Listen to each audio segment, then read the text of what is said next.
ঘটনাটা যেভাবে সূত্রপাত হয়েছিল আমরা যতটুকু নিউজ পত্রিকা থেকে শুনলাম যে সেখানে সেই স্কুলের পাশেই একটি মন্দির আছে, মধুপল্লী কালী মন্দির।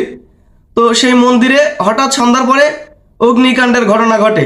তো এই অগ্নিকাণ্ডের ঘটনার পরে সেখানকার ডুমাইন ইউনিয়নের চেয়ারম্যানের উপস্থিতিতে গণপিটুনির ঘটনা ঘটে।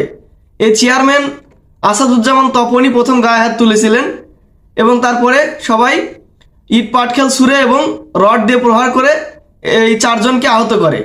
সেখানে যখন পুলিশ আসে, পুলিশ আসার পরে হাসপাতালে নেয়। হাসপাতালে নেওয়ার পরে 2 ভাই আসাদুল এবং আরশাদুলকে মৃত ঘোষণা করে চিকিৎসকরা।